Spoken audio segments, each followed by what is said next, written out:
city of Denver, the state of Colorado, you guys have been fucking amazing for the last 10 years.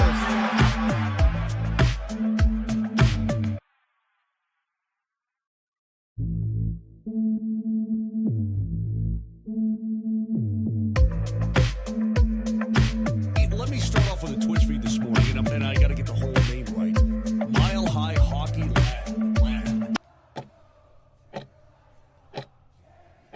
From Spectrum Community Services Studios in Colorado, USA, this is the Mile High Hockey Lab. I think it's crazy Wedgwood made 24 saves in every single game. He was on that forecheck like he's always been. Martin Natchez needs to score a goal. So I'm going to say McKinnon gets 6 points in the next 3 games. Love it. It's too hard to just be like, oh yeah, hockey is like random and difficult. Here's your host, Adrian Hernandez. Well, hello and welcome to the 149th edition of the Mile High Hockey Lab. My name is Adrian Hernandez. I am excited to be in front of you today despite the circumstances. Before I get too far into this show, something was said on the last episode that I think I need to take the time to address. I'll just put it this way. I shouldn't talk as much.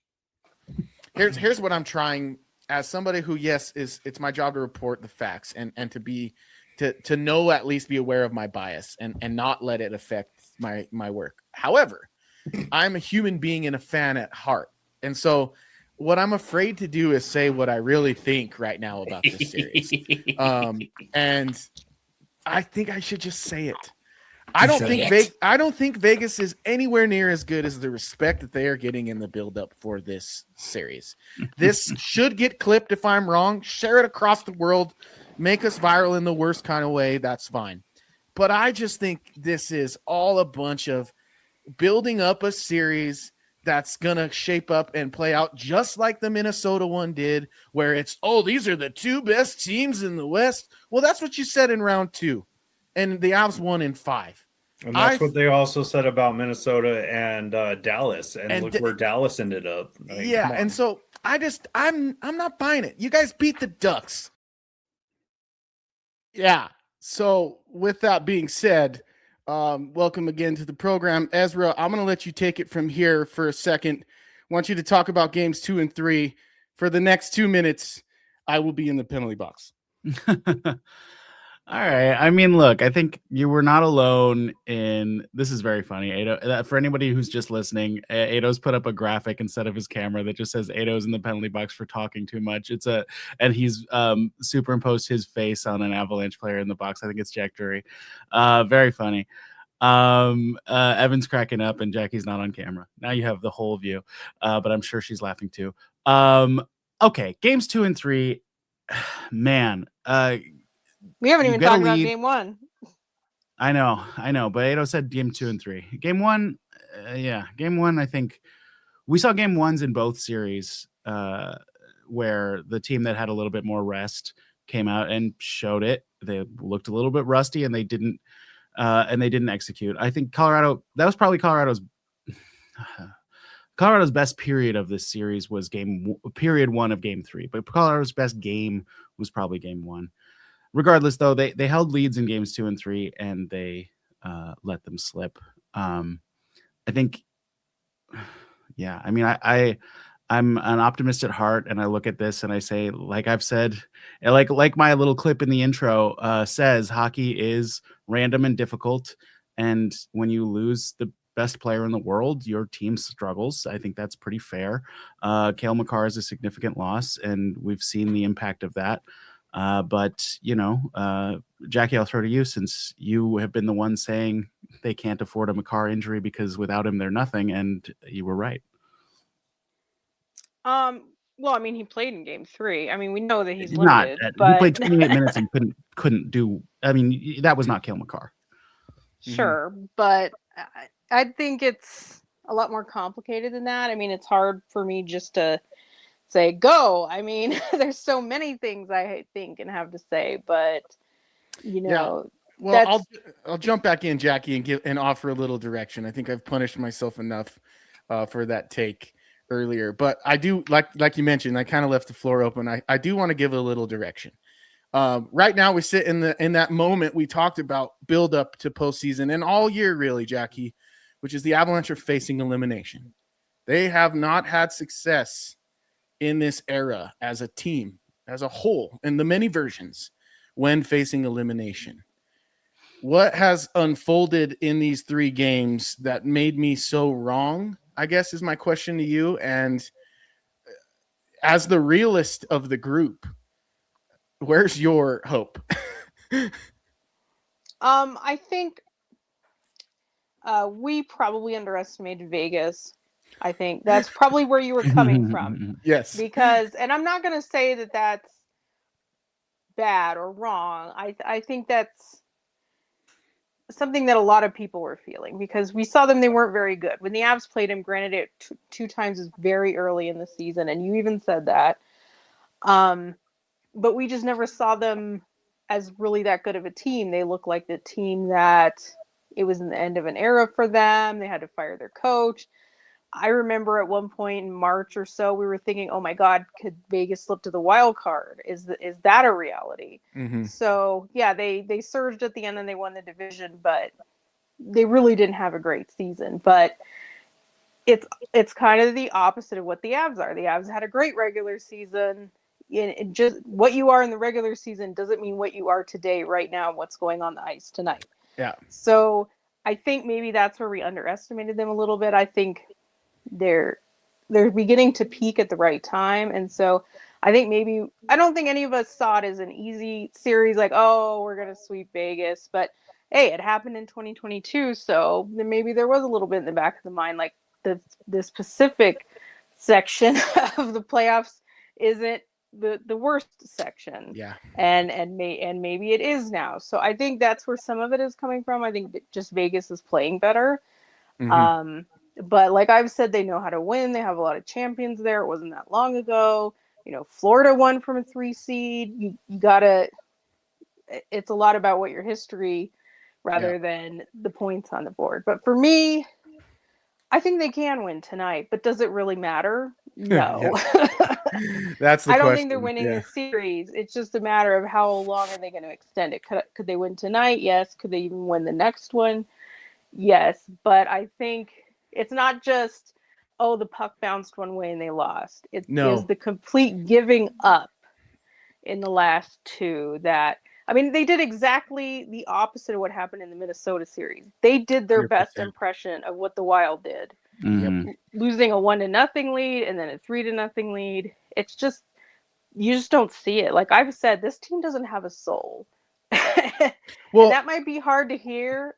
No. And you all might think that I'm crazy, but this team doesn't have a soul. We're gonna find out. Yeah, I just disagree. Yeah, I think. I mean, I get both what you're saying. Like Ezra's like, these guys are professionals. They work hard. They care. I get that. Of course. But I get what you're saying too. Like identity wise, well, it's kind of what I built into this question to you, Jackie. Is like they've never, when they won the cup in 2022, they didn't face elimination. And we'll never know. I mean, that was a great team, and we'll never know. Could they have done it, or is it just not the way this team's built? Is to come back from something like that? That's hard to know. But I just don't think, when the chips are down, I don't think these guys deeply care for one another. And that's not an insult to them and their character. It's just what this team is.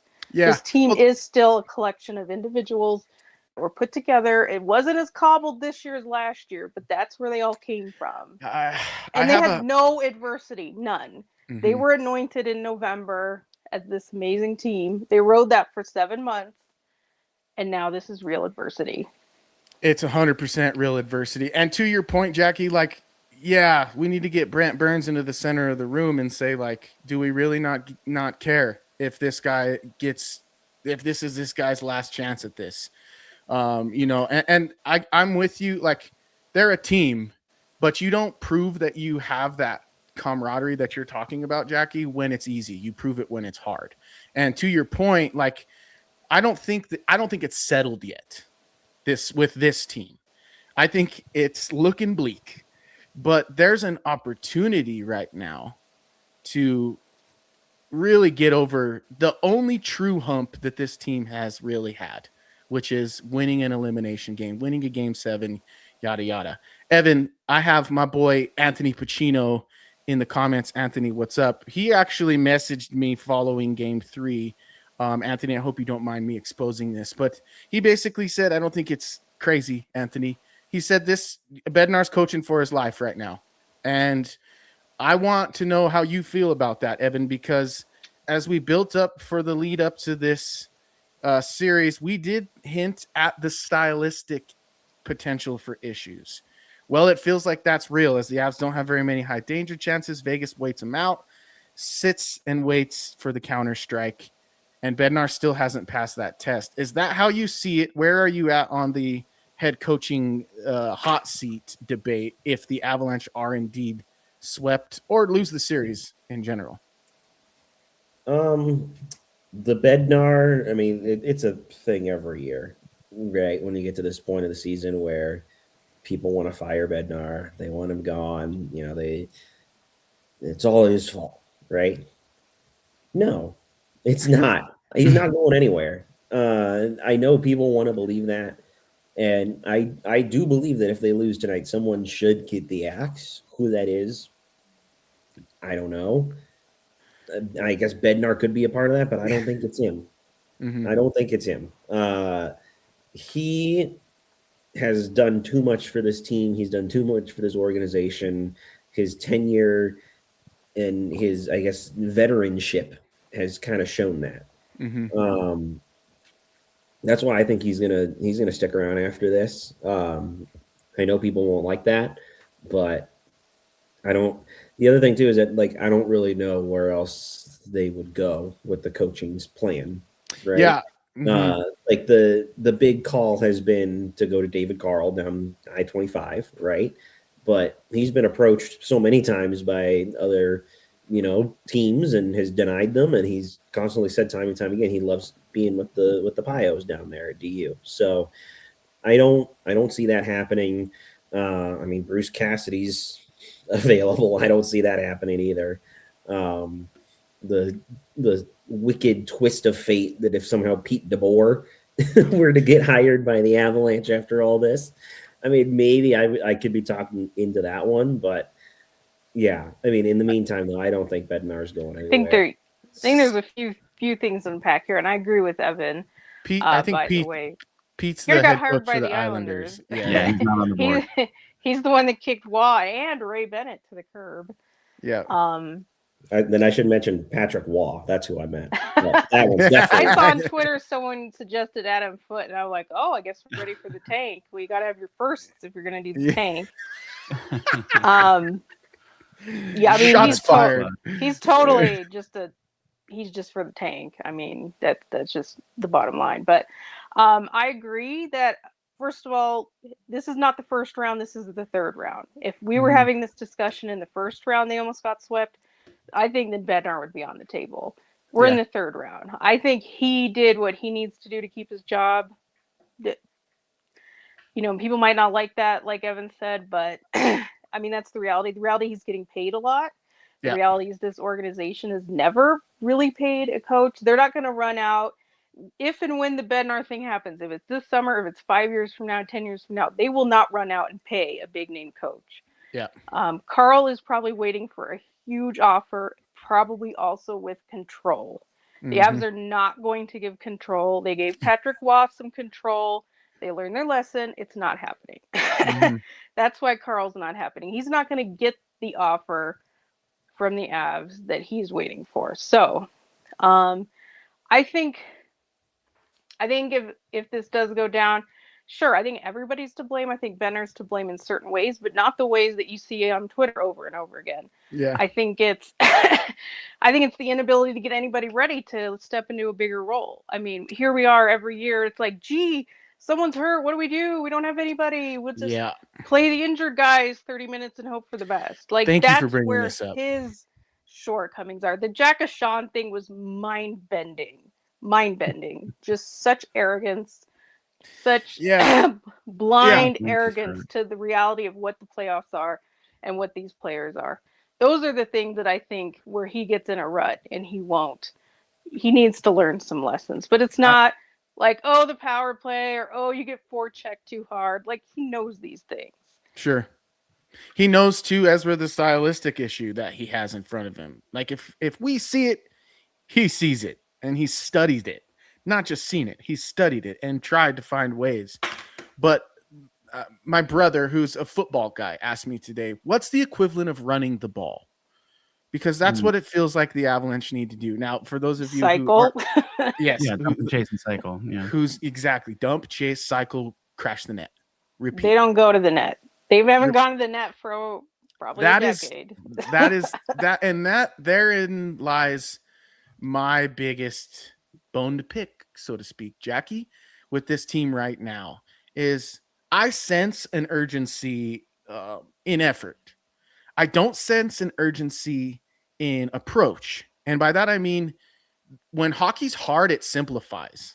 And you can correct me if I'm wrong.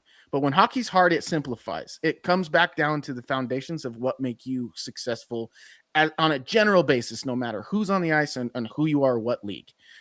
Cycle, dump, get pucks in deep. It's all of the cliche stuff we hear in the post-game interviews, right? So why is it that we still see the Avs high-flying guys? I'm talking to you, Marty Natchez, not crash the net when he has the opportunity, spin back, go backhand pass. Oh, what do you know? It leads to a Kadri goal. He's rewarded, still lose the game. What is it about this team where they haven't quite bought into that simplified approach to winning these hockey games?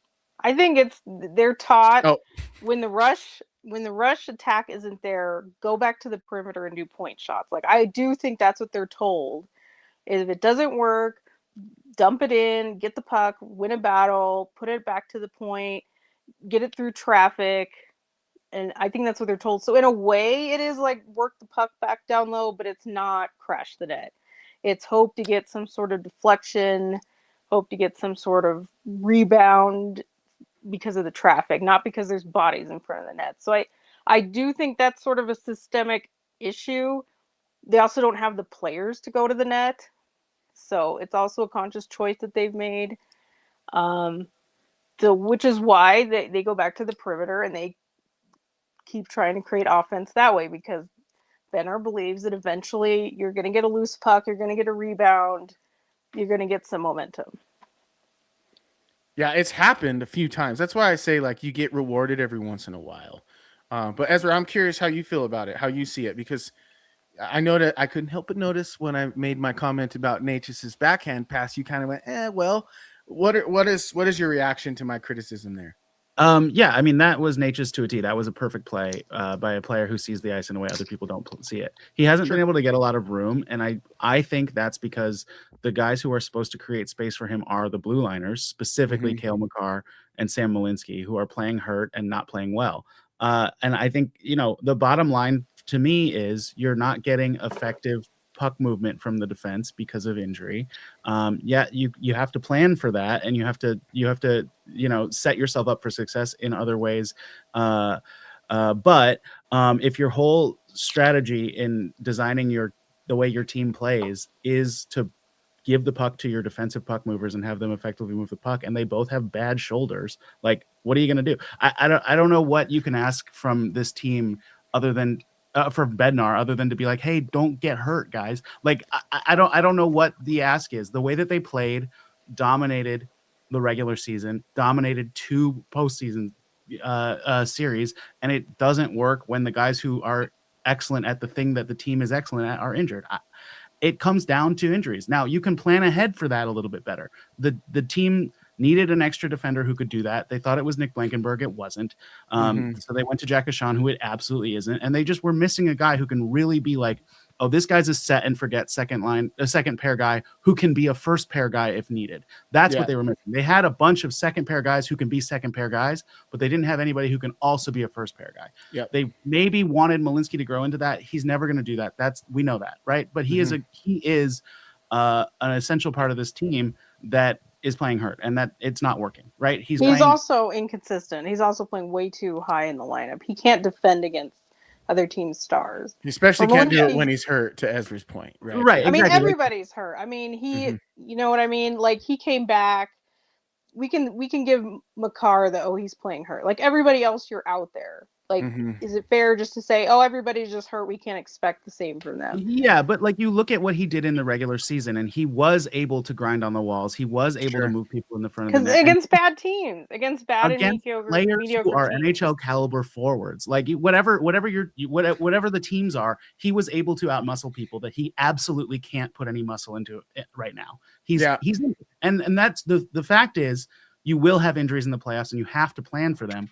But also, if they happen to the guys who are the key to your system, you're screwed. I mean, is an injury is why he got walked by Thomas Hurdle. Like, it's just a little bit. He's Yeah, I mean, inconsistent, that's a bad play and that's from a what guy he's who's pretty been. sensitive because he can't do the things he's good at.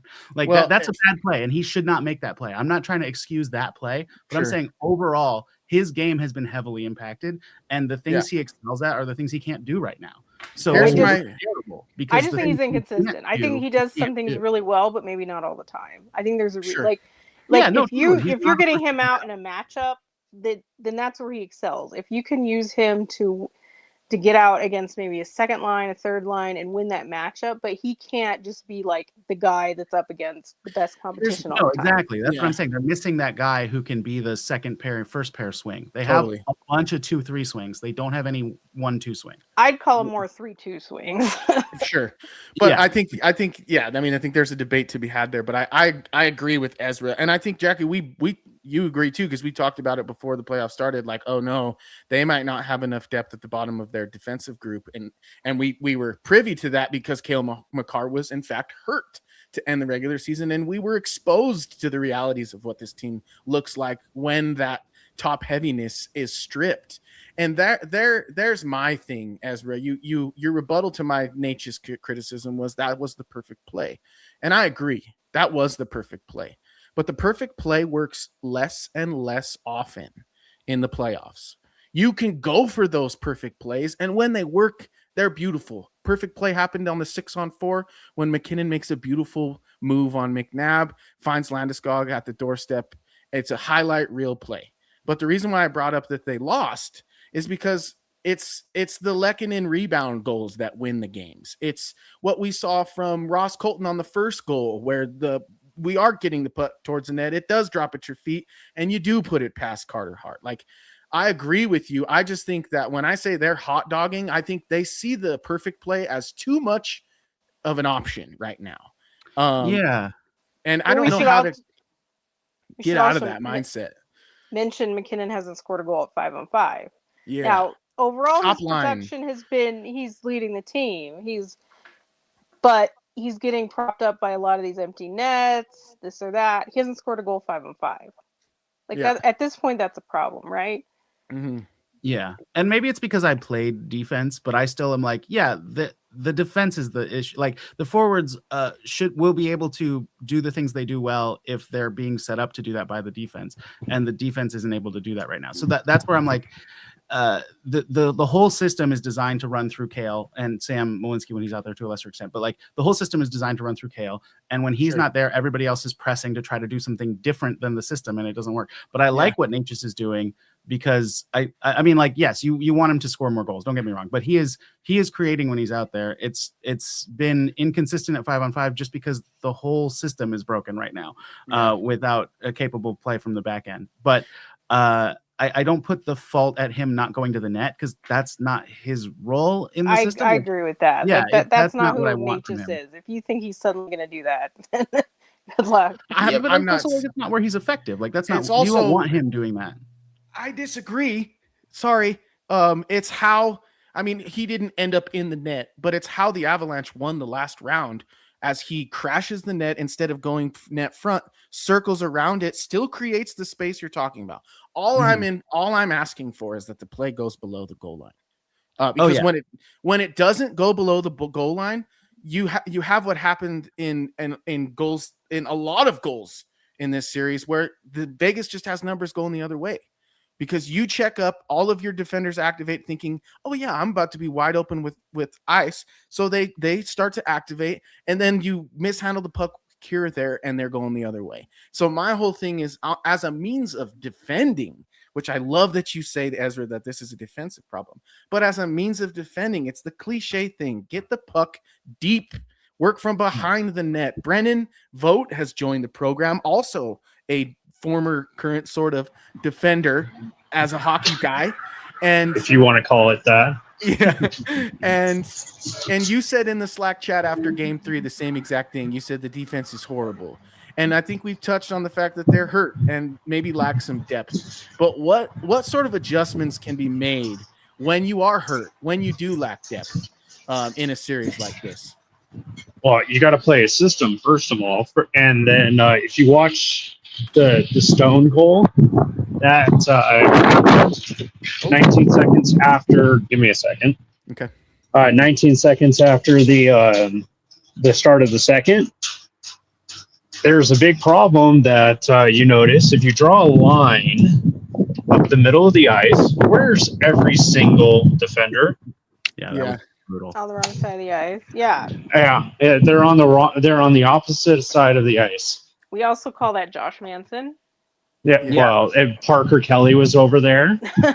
And Parker Kelly went and out to point and just completely missed that there was somebody coming. You just him. can't ask First. for that much from Manson. No, and you have to spread the defense out. You cannot be all going after the same player and going up high like that. That is just unacceptable at this level, especially into the playoffs. I mean, come on, it's not going to win you games. Where are you, Brendan? I'm Brendan, coming to you live from a wind tunnel. Let's be outside. I mean, if we're I'm really with you, keen Brendan. on the defense, I mean, I do think there's multiple ways to look at it. Yeah. And that's a huge indictment on McFarland, I think, because he's the one that dismantled this defense. He's the one that thought that this core was good enough, that he didn't really need to add a real extra veteran. I mean, we don't like those guys anyway, but they can at least play a regular shift. And thought that leaving up the puck moving to one, maybe two people. I mean, I think Taze is declining. I don't care what his analytics. I don't care that he has a bunch of cheap points. Yep. He's made so many mistakes, and not just this round, and not just when Kale was out, but he had some horror shows in that Minnesota series. Mm-hmm. Like, he's probably best on a second pair at this point, but they absolutely don't have the horses for that. So why are we okay with what they've done to this defense? It's laughable, really. I think he even acknowledged the fact that he tried to get someone at the deadline. If I remember, it was somebody. I mean, you spent a first on Nick Watt. Like, try is one thing, but spend the first on a defenseman. But in that vein, the defenseman they wanted and were willing to part with the first 4 went off the board to another team, is the story, and that's what basically tied McFarland's hands. With you don't fix your D at the deadline. No. The deadline. I understand. I understand. A ridiculous. I'm mirage. not disagreeing with you. I'm just saying that even McFarland has acknowledged the fact that that they were lacking in the back end post trade deadline. He acknowledged that he didn't do what he had set out to do there. And I'm with you, Jackie. For years and years, I saw the back end. I saw the equity in the back end that could be swapped out for center depth, is what initially was the plan. Well, it turns out that's a hard thing to find, and it's even harder to find one that fits your system when you're a transition team like this. And Evan, it's been a while. I think you finished your meal. I want to get your take. If this is a roster, there you go, clean plate, happy face plate. If this is a roster issue, and Brendan's response was, lean on your process. It can't be both, right? It's either the Avalanche aren't committing to the process and are a well-constructed team, or they're not a well-constructed team. So in your mind, what do you see here? Is this, like Ezra saying, injury, well-constructed team that's injured, or just a not well-constructed team because they can't withstand the injuries? I mean, it's both. This team is completely capable. If Natchez and Nelson and Nichushkin and McKinnon and Lehkonen and all of them are playing up to their potential, this is a completely different series. This roster is more than capable, more than manageable, to get to this point and to, compete and play through, the process, whatever Bednar set up, right? I think again though, it's the defensive side that's the issue with that, and that's I know I said earlier that if they get swept, someone might get the axe. It might be McFarland. But I hope. also I would know it love might it. be. They'd never Yeah, fire him. hold on. But I know it also could part. I'm mostly leaning I on that. kind of too, doubt because that. I've seen the rumors, and I saw that Anthony Pacino put it in the chat that McFarland apparently is rumored to go to Nashville, which that would be a little weird, but all right. But again, I don't see that happening. So, it's like you said, it's hard to know where to lean, right? And it absolutely can be both. And this is going to sound so crazy when I say this, but I'm going to feed into the Avalanche doomerisms when I say this. If they can't win a cup with this team, with this season and this group, I don't know how they're going to win another one with this core. I just don't. Ezra's going to say they got to get They're lucky. not. Ezra's going to say they They got to already be were lucky. not. Like they sold their soul for 2022. It feels like at this point, like it's ridiculous. No, I don't know. It was they the were dent. okay. The They were dent. okay The dent cursed until- us. Yeah. No, they were. Yeah, okay we haven't up seen until Nick Abe last year's Kubel win another deadline. cup since then, have we? Yeah. Yeah. Ezra, I gotta say, you are usually our like peachiest panelist. Yeah. You're usually the one that's like, all right, I got this. Step aside. I feel you right now. I can feel your frustration through the screen. And what I want to know is like, is that because you see this as a simple, very good team who's hurt? Yes. Okay. I mean, But that is there just are so much excuse making, though. Like there That's are one other flaws that one we've talked excuse. about, and I think that there is planning ahead for injuries that needed to happen that didn't. Sure. There is we're seeing Brock Nelson and Marty Natchez shoot the puck at an insanely low shooting percentage, which we acknowledge that Brock Nelson's was coming, right? Yeah. But Natchez's is also extremely low. And to a certain extent, to win the Stanley Cup, you have to be the healthiest team. That is historically true. That is true in all sports. Championships teams aren't the ones whose best players can't play. So, I mean, this team, as constructed, will come back next season and hopefully have better injury luck, and we'll see what the result is. There will be some tweaks. There will be some changes. Ideally, that is adding a defender who we actually trust to maybe switch off with Devon Taves on the top pair. I don't disagree with Jackie that he's not as good as he was 4 years ago. That said, I do think he's still very good. But there is opportunity to improve there. Trusting 41-year-old Brent Burns is not the same as, I'm using Keandre Miller as the example of a guy who was available, who they could have maybe gone and gotten. He's not the guy, but somebody who is roughly 28, can play up and down the lineup. That's what they need. Not another veteran who is going to decline as the season goes on instead of improving. Yeah. So I mean, there are rooms for improvement, but also if Kale was healthy, this series would be different. That's a fact. But he also played. I mean, No, he's but also on the ice. He can't even bumper pass right now. Like he's so debilitated. It's kind of laughable. I mean, what I think is they need a real second line. I don't think they have it. And Brock Nelson is not a playmaker. He's not a play driver. The only thing that he does well is shoot when he is on his heater. He does have a above average talent for shooting. He doesn't do anything else. I think that's not fair to his defense. Think if he's on your third line and he can do his voodoo defense, his amazing defense, and he's on a third line, I think you're a much better team. I think a big hole has been the second line. It's not just like, bad luck, woe is us, why it doesn't work. It hasn't worked this whole postseason. Yeah. They can't get it. They don't have a good combination. Nothing's working. Nothing's clicking because Nelson can't drive the line. He has one assist. It's a secondary assist this entire postseason. Where they need to improve is they need to reimagine that second line. That means they can't go out and pay and buy 3 second liners. But they don't have this amazing strength down the middle. They need to rethink how this forward core is designed and deployed. And I also think that's a big reason why it's not working. Well, I want to go a little off the deep end here, and talk about a philosophy and kind of the culture of hockey as a whole. Because when I think of high stakes competition, I think of if you're not 100%, you hurt your team. I've heard that a lot growing up as an athlete myself. But within hockey culture, there's this thing that's built in where you're tough if you play through injuries. We saw Nathan MacKinnon play only on the power play in the third period of game 3 after taking that puck to the knee. And I said we're going off the deep end because we are. I'm starting to wonder if you don't make these guys an option in game 4. I know it's been a long time since 1942.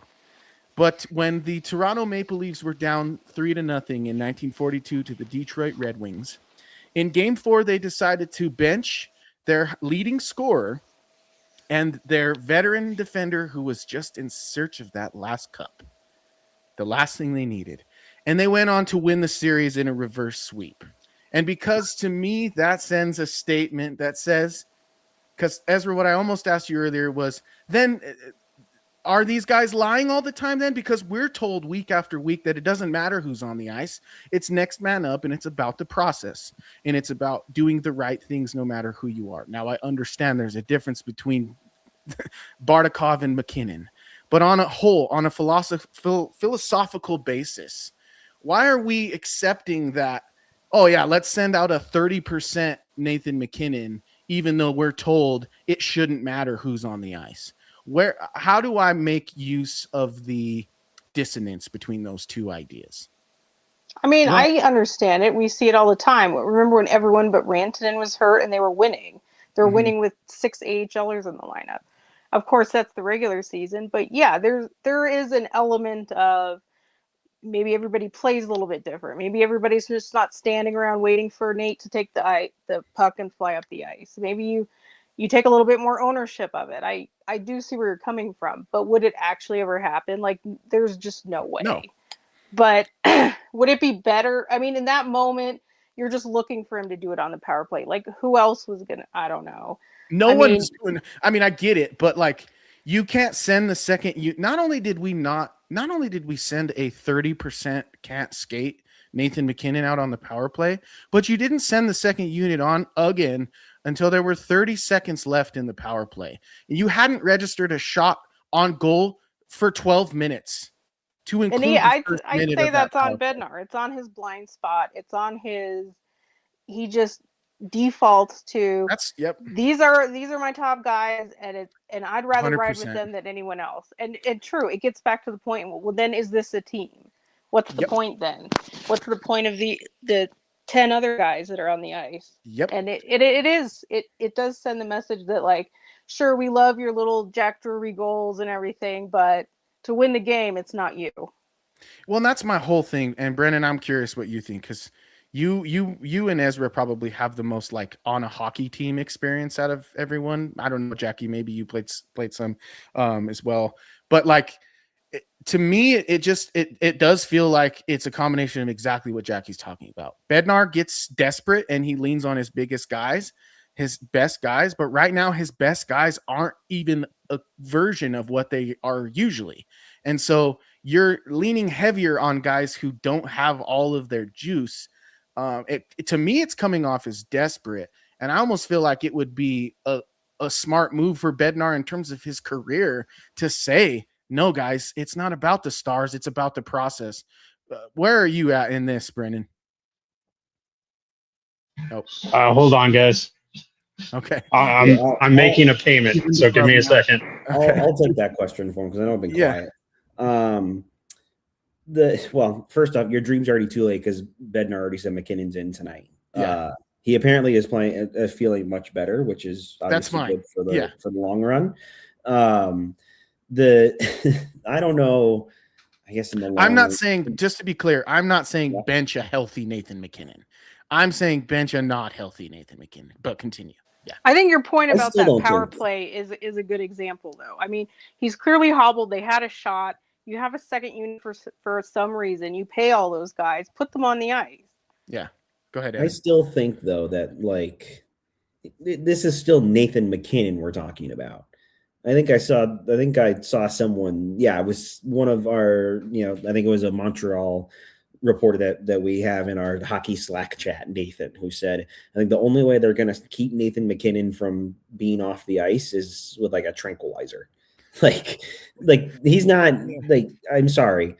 I will still take a 50% Nathan McKinnon over 100% Zakar Bartikov or Kiviranta or something like that. Like, Not me. does it have, I feel like it, honestly, it might be a worse, effect on Jared Bednar if he decides not to play Nathan. Oh, he would probably get fired. Yes. So I mean, that's that might the be wishful extreme end of thinking in my this. opinion. I think but the fair question is about that second power play unit. Put it on the ice. Like a lot of times we see the first units in the rut, and then the second unit scores. So I think that's more the realistic because yes, he's not benching Nathan McKinnon to play Kiviranta. No, but Kiviranta probably will play tonight though. Yeah, I don't Nichushkin think I potentially personally don't think Nichushkin's going to play. I think Same. that's just Yeah. that. But if it's not working, yeah, you have other players on this team, other players that are compensating well, other players that on that second unit is full of guys that have scored on the power play. Yeah, Ezra, how do you feel? Because like I said, you have experience in playing. Was there ever a time in your life where you were hurt, where you were like, I know it's culture to play through this, but at the same time, I'm hurting my team, I think? Yeah, I mean, I definitely.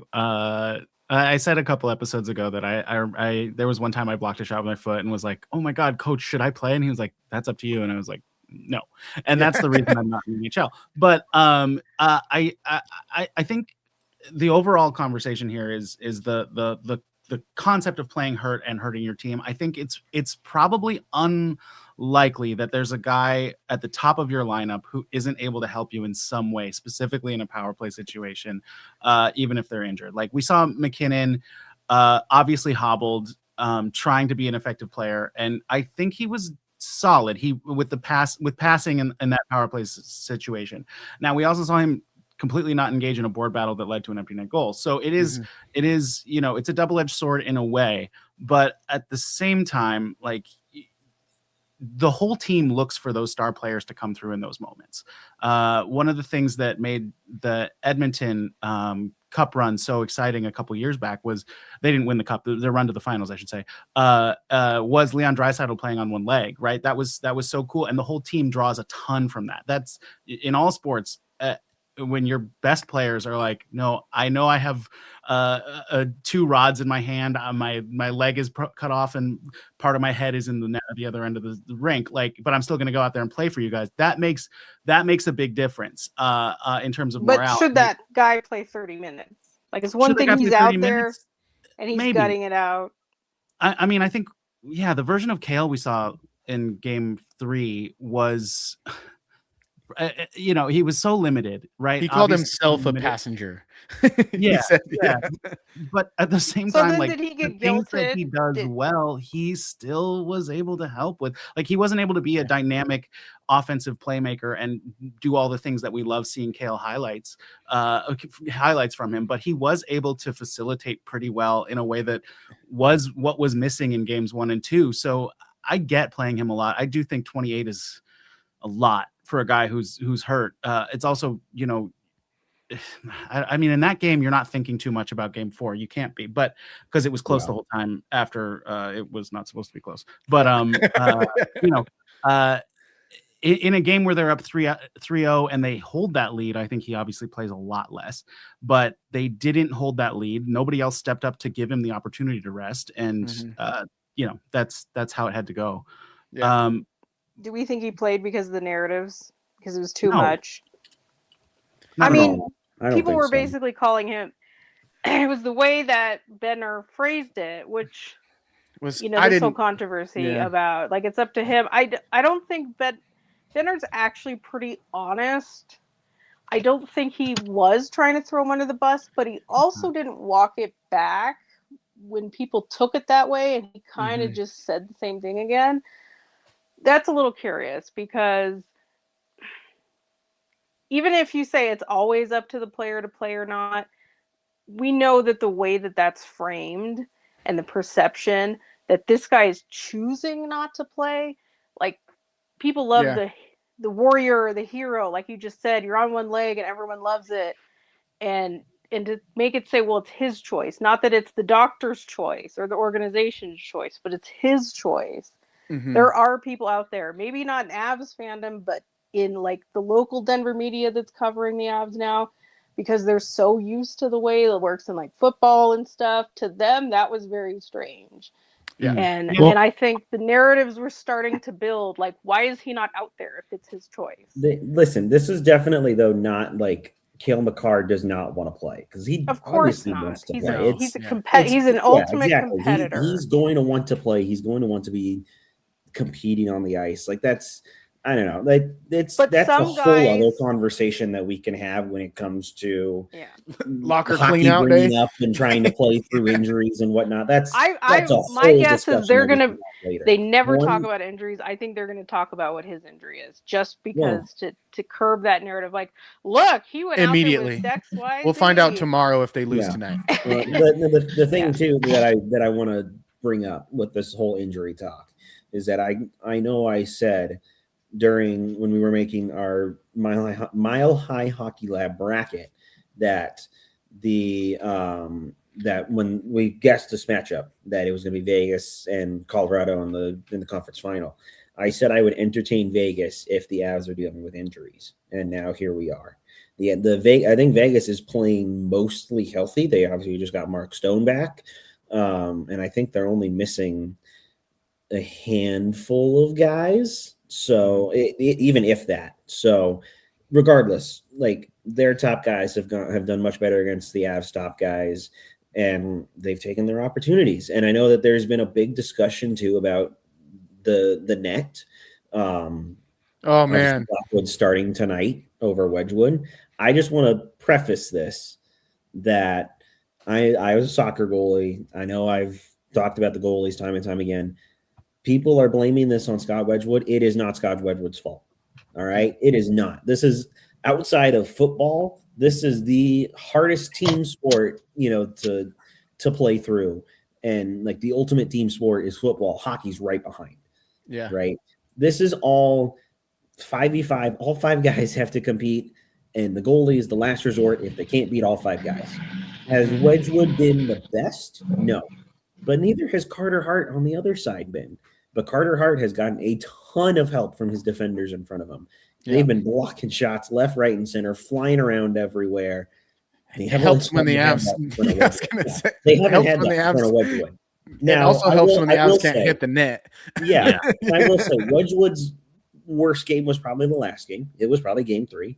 That I don't blame them for going to Blackwood. I wouldn't have been shocked if they went to Blackwood for game 3. So this is not just on the goalie. People saying that this is on the goalie, it's not on the goalie.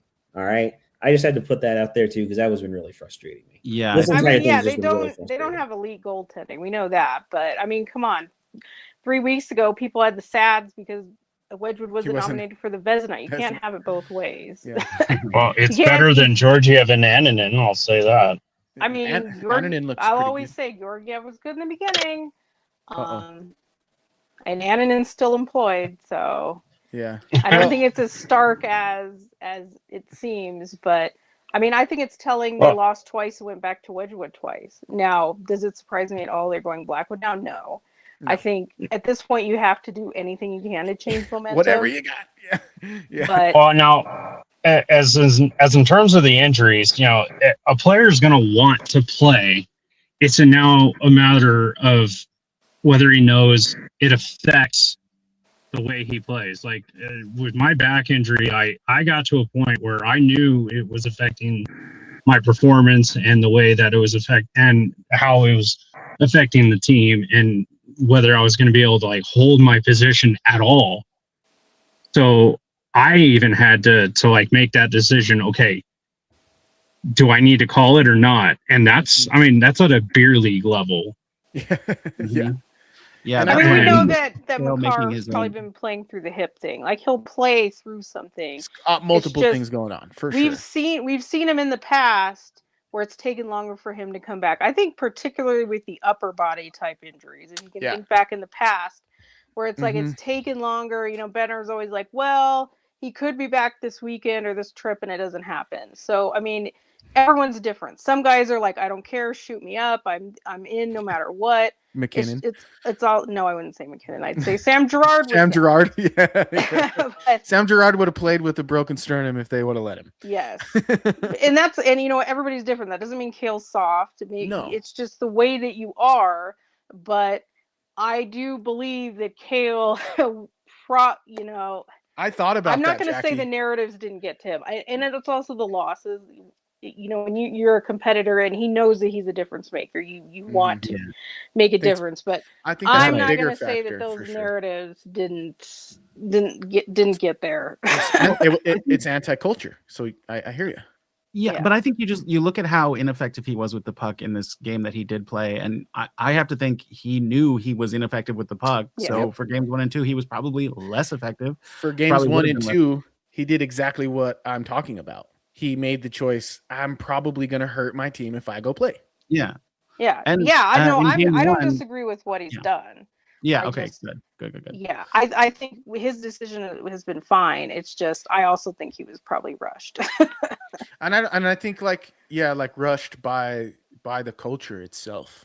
And then I think you're not wrong. Like Bednar maybe didn't walk it back, and he knows full well about the culture itself and how it operates this time of year. But I have, before we do a very sad bold predictions recap,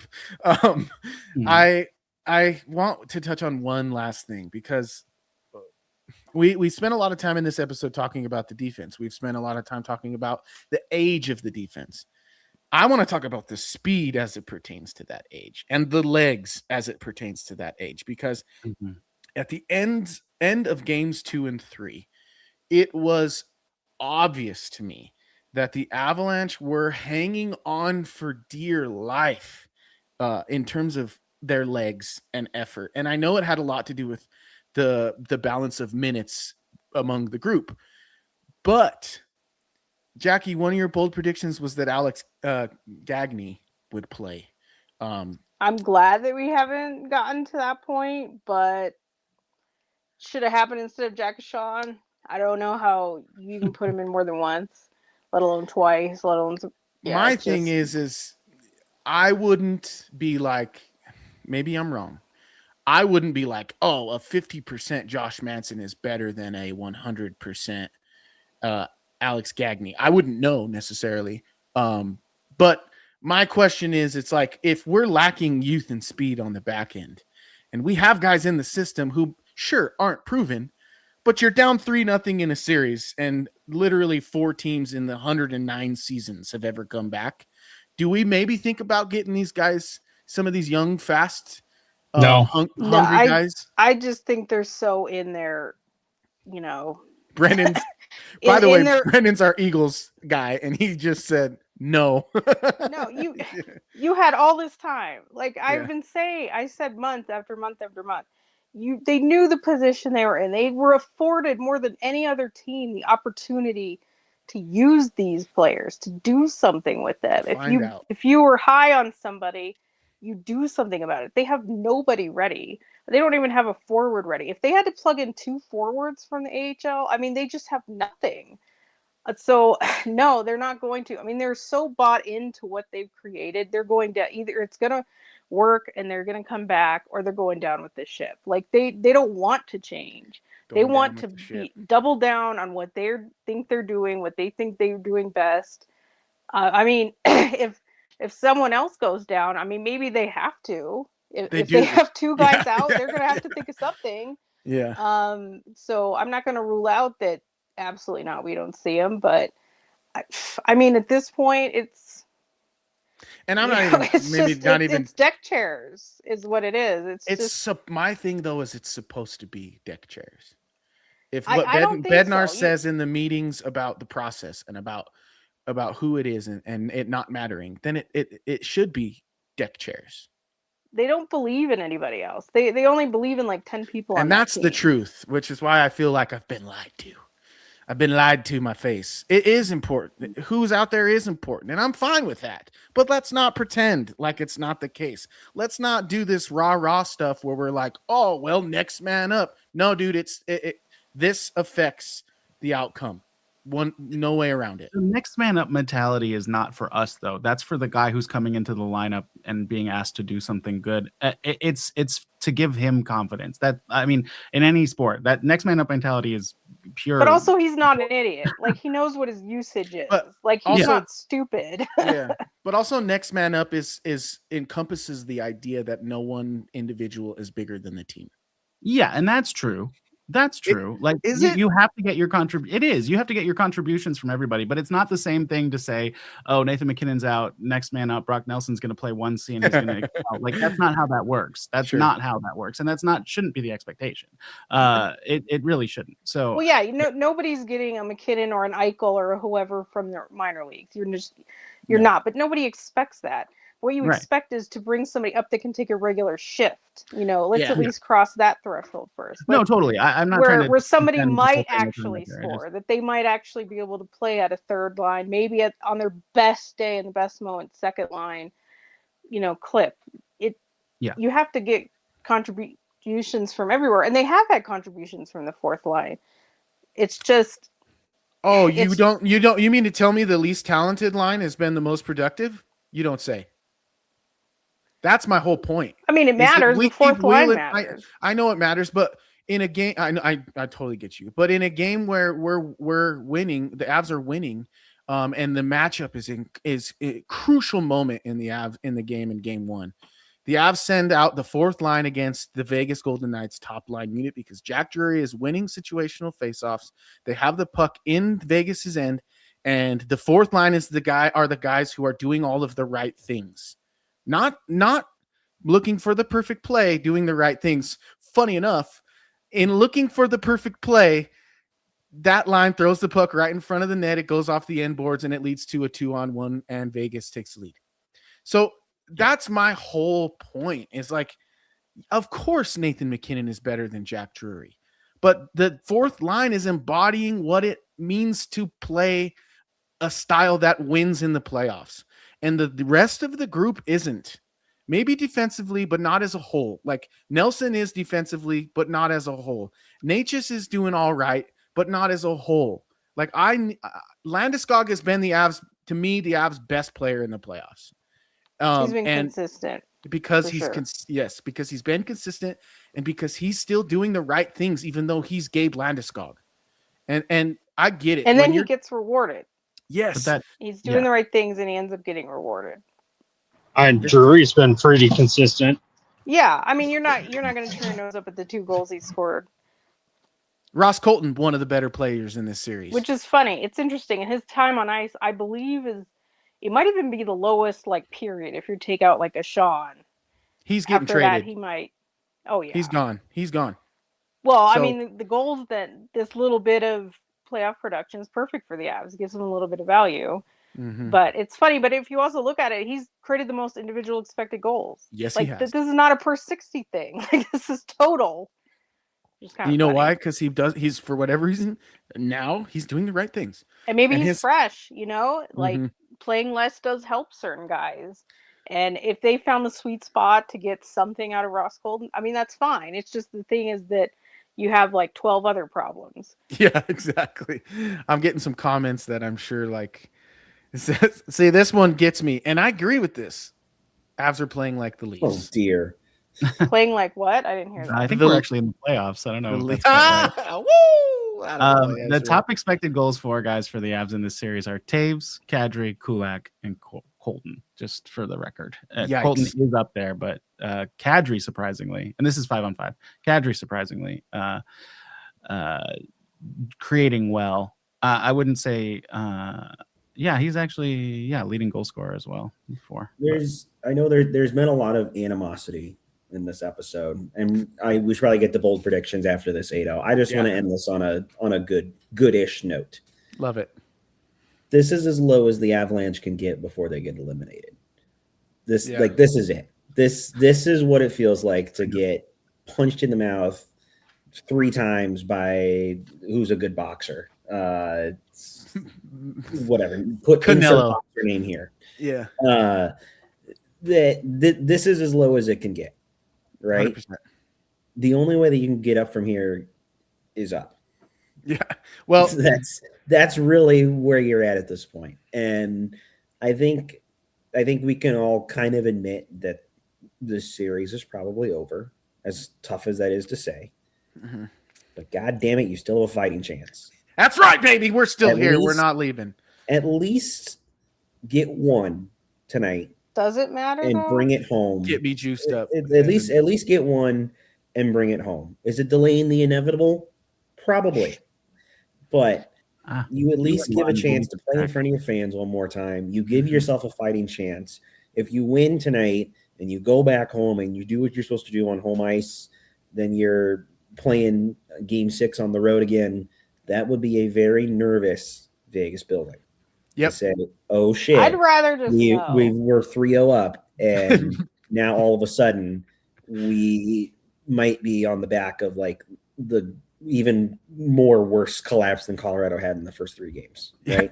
I mean, there's a reason why you're not done until you're done. Hold on. And you're going to get guys are going to get healthier in this stretch. If they keep going and they stay on top of it, and they do their best to get away from big hits, whatever, they're going to get better. Nathan McKinnon will get better. Cale Makar will get better. Val Nichushkin, whether he's in or not, will get better. If they are able to find some consistency and give themselves at least a fighting chance, that's something I think at this point that I would be a little happy to see. I'd be happier to see than what I've seen so far. Yeah, I'd rather just know. If I got to turn my phone off until Monday and just see did they win the series or not, because I'm like I'm done with it. Well, I think everyone's pretty much done with it, right? But think about it. Once we get to August and you guys are doing top 25 under 25, damn it, you're going to want hockey back. Yeah. So not necessarily. I am. Well, that maybe not for you, but for most people, maybe. Yeah, so listen, I'm already listen, I just want them to go out and do their best and play loose. I think Bednar even said it this morning after morning skate, that the guys felt loose and that they felt as though there wasn't like a ton of pressure on their back. Yeah.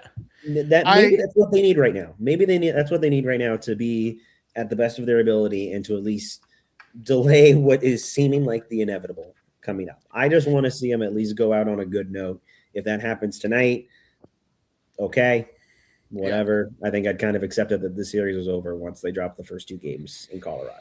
Yeah. If they manage to keep it up and win tonight and bring it home for game 5 and win game 5, then the little hope that's left in my heart will at least be nice for the time being, because I need it right now.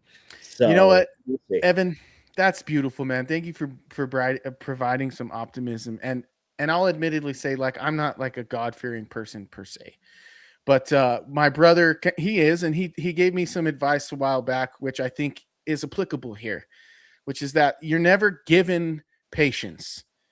You're given the opportunity to show patience, and that is the blessing. The Avalanche have a tremendous opportunity on their hands starting tonight.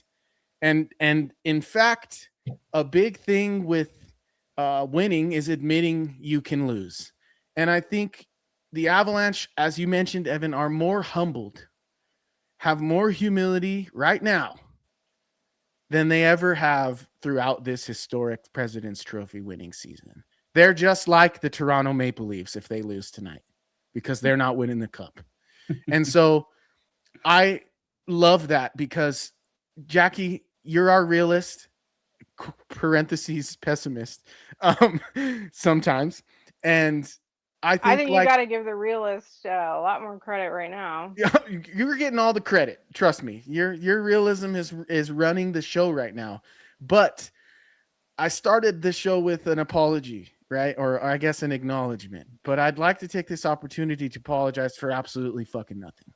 Because when this Avalanche team plays the way that they're capable of playing, they're better than this Las Vegas team. I stand by what I said 7 days ago.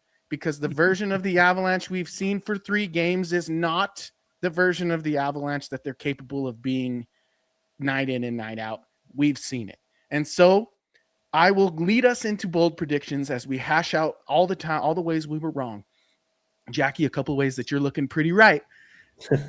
That clip, by the way, I haven't commented on that yet. That looks really bad now. 7 days later. I don't know if anyone clipped it, but you clipped it yourself. I clipped it myself. You got accountability. Well, Evan, we made these bold predictions last Tuesday, which was ahead of game 1 or game. Was it game 1? Yeah, game 1. Yeah, we haven't done an episode until the series started, and now here we are. So let's see. You had less than 4 total goals in game 1, and that unfortunately, did not happen. I'm looking for my button that makes you sad. There it goes. And you said that Nathan McKinnon would have a hat trick. Excuse me. Jackie, I also realized too because that one just kind of came off the one because everyone did too. That was a really bad one. If I said there was 4 goals or less and that McKinnon would score a hat trick, you were hedging your bets. You were either going to get one ding or the other. Yeah, that was smart. Regardless, that was really bad. Yeah, that should have been a warning of whatever was about to happen. Jackie, you said Alex Gagne would play for the Avs. It doesn't look like that's going to happen. It didn't happen since our last episode. You also have a playoff long going with Ross Colton has more goals than Brock Nelson. Right now it's 2-2. And if it ended today, I'd give it to you because both of Brock Nelson's are empty netters. So we'll leave that one open. You also have a playoff long. Kiviranta has more goals than Parker Kelly. That one's not looking as good with Kiviranta missing a lot of time. Brennan, you said that Kadri would score a 5-on-5 goal. Did that happen? Yep. No. I think it hasn't. No, I thought it happened in game 2. Yeah. The Nature's assist. Oh, that was 4-on-4. That was. Oh no. I think Kadri. Okay, I'll take even strength, but well, it depends on what you said. You said 5-on-5. Sorry. I said 5-on-5. Yeah. But I'll take even strength. Eagles shorthanded goal happened? No, we did not. Okay. No, it says he has 4 goals. I'm pretty sure. I thought he got one in game 2 or game 3. I think he did. I think we should. Kadri did get one in game 3, but I don't remember if it was 5-on-5. Let's see. I can tell you right now because we can't. It shows how much we remembered from that horrific game. Well, you remember goals less and less when they don't lead to wins. You know, right? Except for that McKinnon one against St. Louis. Yeah, but yeah, it was 5-on-5. The one from Natchez was 5-on-5. Yeah, Brandon, put them on the board. See, just had to do a little research. That gives you 8. And that now officially makes you 1 point ahead of Ezra, who has 7. Ezra, you best thing from this entire week. You pulled an avalanche. You pulled an avalanche and have floundered the last couple days. Rough. Ezra, you said that percentage is Brock Nelson since March. Yeah, Brock Nelson would outscore the Marner line.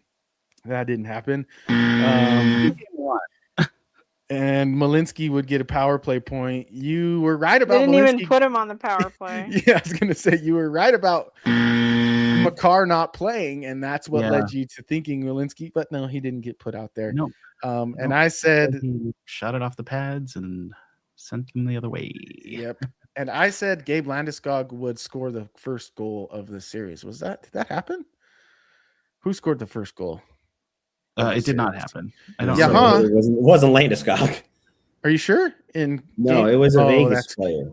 Yeah. Oh, yeah, because they were losing game 1. That's right. Dorofeev or whatever. I might have been. I don't know. Oh, yeah. I think it was Dorofeev because that tanked my season long of. It was. It was because he got to 10. Yeah. He got the second one. The first one was like the guy who hadn't scored. Oh, Dylan Coughlin. From way downtown. I said Dorofeev would score the first one, and I was almost right. No, the first Av that scored was Nichushkin. Mm-hmm. Yeah. Okay. Fair enough. Gabe scored the first goal of game 3. My bad. Stupid boy. I also said that series long, neither Vegas goalie would finish with a sub 3 GAA. That still might happen because The series isn't over in the Avs. Let's see. He currently has a 2-3 Carter Hart GAA. So he's going to have to give up like 4 or more, maybe even 5 tonight, and maybe more in the next game if the Avalanche happen to win tonight. So we'll see about that series long. And then I said the Avs would finish with the best save percentage. That's not looking too good for my other playoffs long predictions. So let us roll the sponsor real quick, and we will get another installation of bold predictions.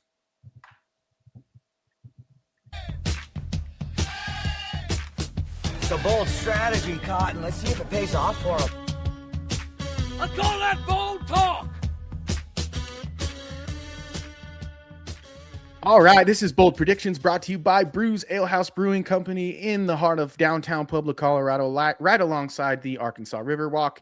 They have a delicious selection of in-house beer as well as an awesome menu. They have some brunch on Saturdays and Sundays. So head on over to Brews Alehouse where you can find a litany of delicious goodies to include a bakery, coffee shop, and they have some live music events there every once in a while. So head on over to brewsalehouse.com where you can find all of that information, the menu, and the beers that are available right now. Let's get right to it, Ezra. I'm going to go reverse order this week because we need to mix it up a little bit, okay? And now that you're newly in last place, that is you. So let's hear what you got. Series long, I'm gonna go Blackwood never gives up a goal. Are we really doing 2? I'm just gonna support all my boys, Devontae. That's bold. Devontae's 6-point night. No, a real one. A real one. A real one. We get an Arturi Lehkonen goal at even strength. And that's it. He's a big game guy, so I like that one.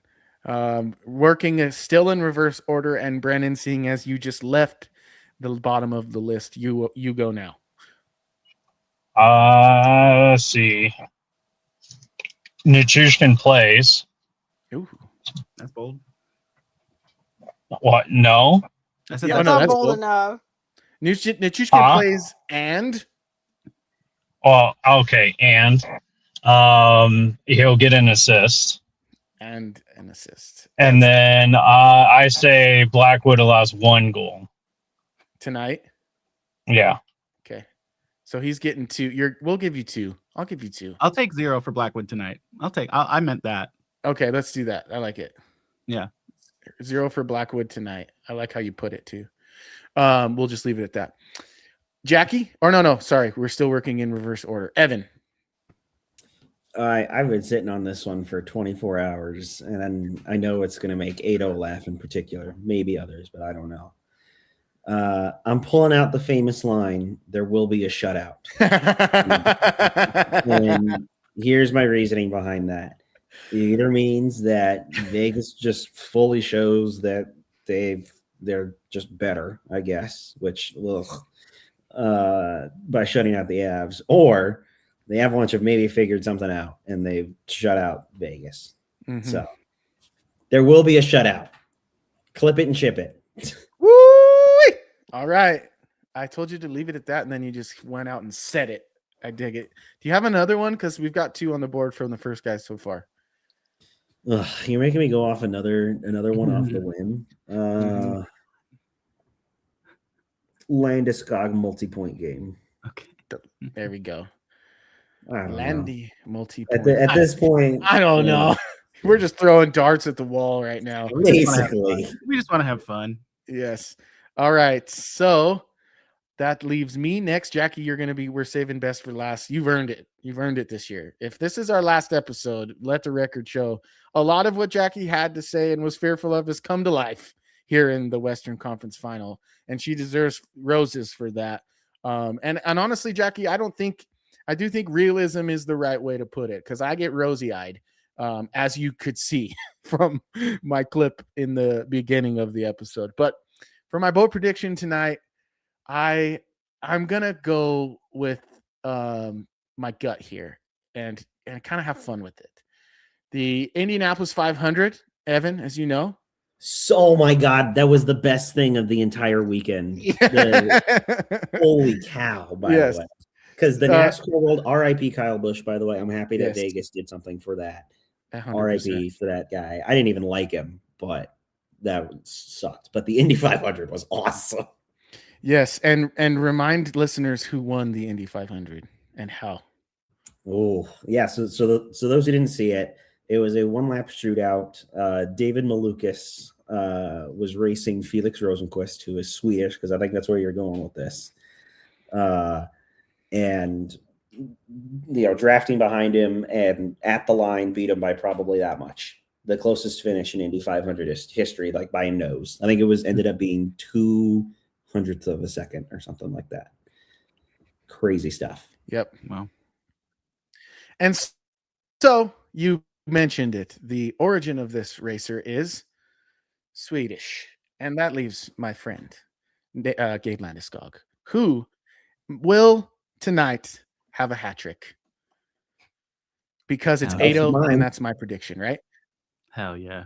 Yeah. And since I get 2 pimpins, and in keeping it with the Indianapolis 500, since last year Palou won and he races with the number 10, I'm gonna go with a Nicholas Waugh game winner tonight. Love it. Whoa. So a Landeskog hat trick and a Waugh winner? Jeez. And 6 Devontae's points. This is gonna be a crazy night. This is about to make the 9-6 game 1 to Minnesota look like a child. Yeah. As you can see, I'm fine.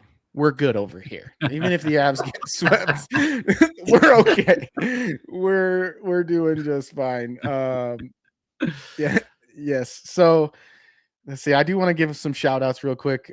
T Money says the fall from Invincible to Dumpster Fire took 6 days. Yes, it did. But there are 6 more potentially ahead of us if the Avalanche take care of business. I feel like we've covered everything. Do you guys have anything you want to get into before we say? Oh, Jackie, I still have to get your bold prediction. You don't get one because you're beating everybody. You're doubling everybody up. I'm just kidding. All right, Jackie, hit me. Sorry. All right. I'm going to take an easy one. It's going to be overtime tonight. Nice. I think the theme is torture. So what would torture the fan base the most? Overtime. The theme is torture. It is. I love that and hate it all because it's true. I love feel it. Like we need overtime and a winner. No, I'm not saying win. I'm just saying overtime.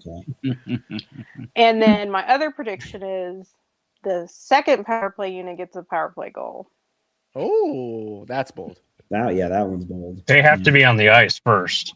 That's what makes it bold. That's true. Exactly. Yep. All right. Well, I realized that in the beginning of the episode, I went full main character. I apologize. And I didn't introduce my fellow panelists, but today's episode is made better by my colleagues Ezra Potter, Jackie K, and Brennan Vogt, who joined us after getting some fresh ink. And of course, Evan Liu. Brennan and Evan are both workers with Hockey Mountain High. Ezra is just a wonderful person, comedian, and one of our fellow panelists here on Mile High Hockey Lab. And Jackie, of course, is our managing editor at milehighhockey.com. Please head on over to that website so you can read all of our written material. Just dropped a preview this morning for Game 4 tonight, which is at 7 o'clock in Las Vegas as the Avalanche attempt to stave off this sweep and maybe give guys like me and Evan a little bit of hope as we head into the remaining week and potentially the offseason. If the worst does happen between now and Friday, Friday's episode will be a locker cleanout episode. So prepare yourself for that. I'm hoping it's not a locker cleanout episode and instead a very, very funny and exciting one as we can do another recap and make fun of ourselves being so down in the dumps. You could just be like the Avs and don't have locker cleanout. Yeah, exactly. We could just pull a torch and skip it all together. But thank you, folks, for tuning in to this 149th edition of the Mile High Hockey Lab. Please be sure to give us a like and a subscribe. Follow on your preferred social media platform and share with your fellow Avalanche fans.